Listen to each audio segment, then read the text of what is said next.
Praise the Lord. परमेश्वर की स्तुति हो।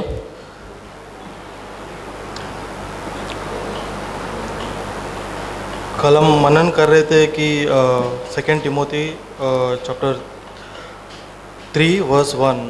Yesterday we were meditating on 2 Timothy chapter 3 verse 1. 2 Timothy chapter 3 verse 1.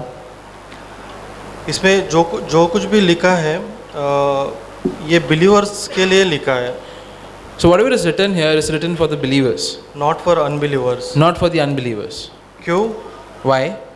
क्योंकि अनबिलीवर्स जो है, जो अन्य जाति के लोग हैं, ऑलरेडी इसमें है।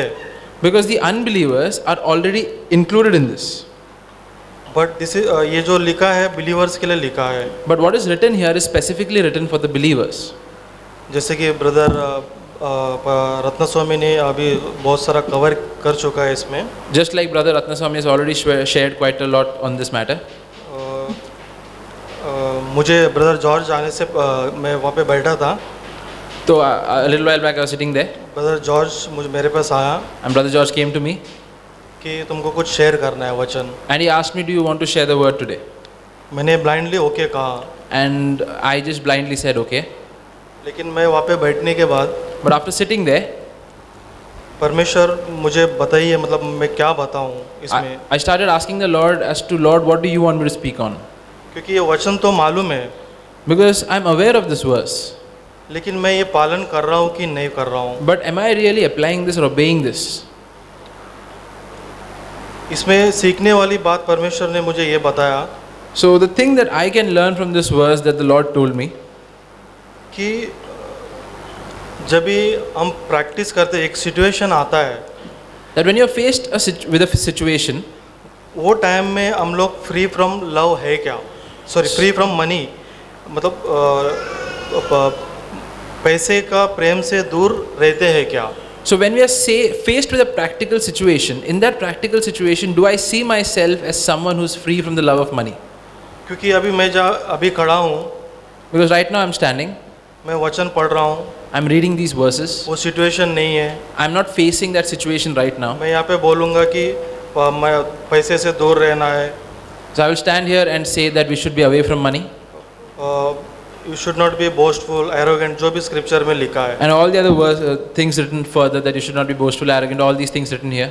लेकिन एक्चुअली But in reality, जब भी वो सिचुएशन हम फेस करते हैं, when I'm actually facing that situation, हम इस चीज़ को पालन कर रहे हैं कि नहीं कर रहे हैं। then am I really applying or obeying these verses or no?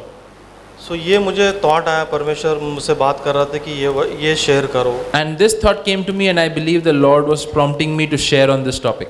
मैं बोलूँगा कि ये बहुत सारा समय में मैं फेल हो चुका हूँ इस चीज़ पे। And I would say that in the practical application of these verses I have failed quite a few क्योंकि times.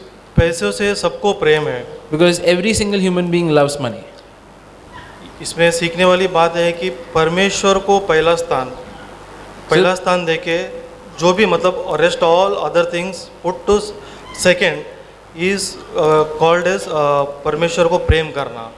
So the primary objective here that I need to keep in mind is to keep the Lord first in all matters and everything else should be secondary. I should be loving the Lord with all my heart. क्योंकि पैसे सबको ज़रूरत है। Because everyone needs money. मैं ये नहीं बोलूँगा कि पैसा ज़रूरत नहीं है। I will not say that I don't need money.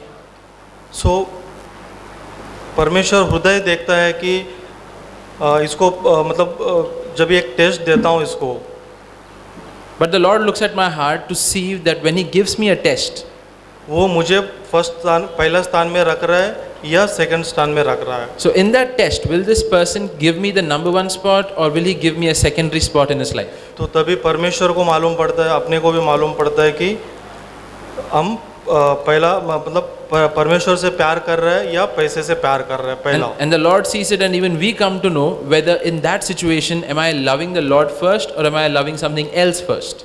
सो ये चीज़ ज़रूरी है। सिचुएशन जब भी हम प्रैक्टिकली फेस कर रहे हैं, ये चीज़ आप इम्प्लीमेंट कर रहे हैं कि नहीं कर रहे हैं। So when we face a practical real situation in our life, at that point it is important to consider whether I'm applying these verses or no. Otherwise ये स्क्रिप्चर जान के भी वी आर मतलब अनजाना ही है। Otherwise, even though I know these scriptures, I am living as if I do not know these scriptures. सो ये चीज़ practice करना है, क्योंकि ऐसा नहीं कि कोई भी परफेक्ट है, प्रैक्टिस करना है, छोटा छोटा चीज़ों में प्रैक्टिस करना है। क्योंकि मैं भी जब भी इवन मैं बिलीवर भी था, मतलब बहुत सालों से मेरे काम के जगह पे मैंने भी बहुत सारा गलत रास्तों से पैसा कमाया हूँ। So none of us are perfect, but all of us have to apply these verses and practice it in the small areas of our life. Even me, even though I was a believer at one point of time, at my workplace and elsewhere, I have earned money in the wrong methods. But वो पैसा कुछ useful नहीं रहा। But none of that money was of any use to me. मुझे मालूम भी नहीं पड़ा वो कैसे पैसा मेरे हाथ से निकल गया। And I did not even come to know as to when that money went away from me. क्योंकि वो टाइम पे मुझे मालूम था कि ये गलत कर रहा हूँ मैं।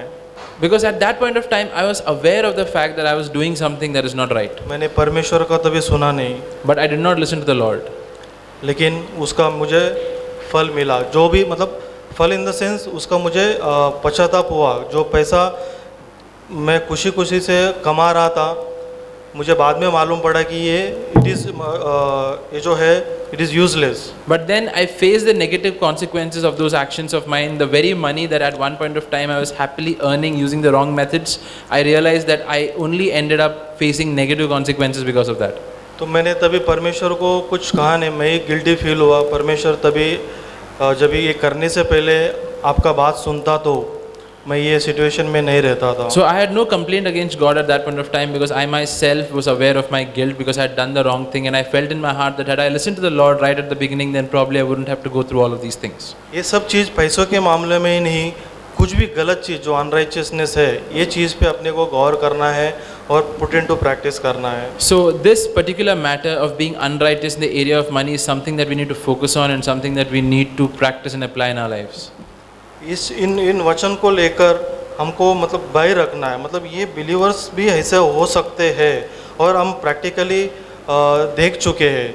And we need to sort of have a reverence towards these verses, because even after being believers, we can falter in these areas, and we've seen that we've faltered in these areas. I thank God for this opportunity is given. Thanks. So thank God for this opportunity.